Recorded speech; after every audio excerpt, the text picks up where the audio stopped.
এবং এই প্রজেক্টগুলো সবই হলো ডিজিটালাইজেশন, যেগুলো খুবই প্রয়োজনীয় বলেই আমরা গ্রহণ করেছিলাম, তখন অত লক্ষ্য করিনি এর ভিতরে কী আছে। সেইটা হলো যে পরিকল্পনা কমিশনের যে কাজগুলো প্রকল্প এগুলো ডিজিটালাইজেশন করা, পাবলিক প্রকিউরমেন্ট অ্যাক্ট যেটার কথা বললাম নতুন করে যে করা হয়েছে,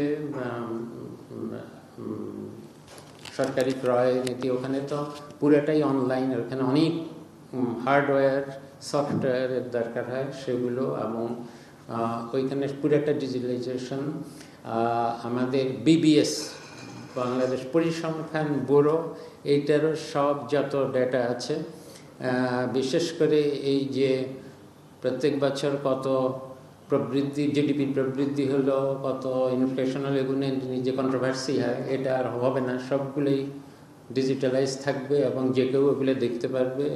ডিজিটালাইজ না থাকলে হাতে লিখলে আর বিশেষ করে পেন্সিলে লিখে একটু পরপর ঘষে আবার আরেকটা লেখা, এগুলো তো সন্দেহজনক। এগুলো ডিজিটালাইজ থাকলে এইসব অস্পষ্টতা, এইসব সন্দেহ চলে যাবে। আমাদের আছে, সেক্রেটারি মহোদয় আছেন এখানে, আমরা এগুলো একটু সংস্কার করেও দিয়ে যাচ্ছি। আরও কিছু এনবিআর পুরোটা ডিজিটালাইজড হচ্ছে। এই বিদেশি পরামর্শক নির্ভর টেকনিক্যাল অ্যাসিস্ট্যান্ট প্রজেক্ট, এইটা থেকে আমরা মুক্তি চাই।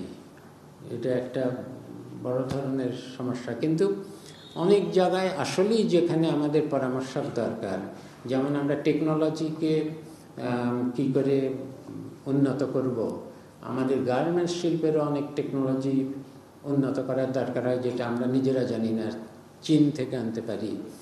আমাদের রপ্তানি বহুমুখীকরণের ক্ষেত্রে মাইক্রোচিপস তৈরি করা,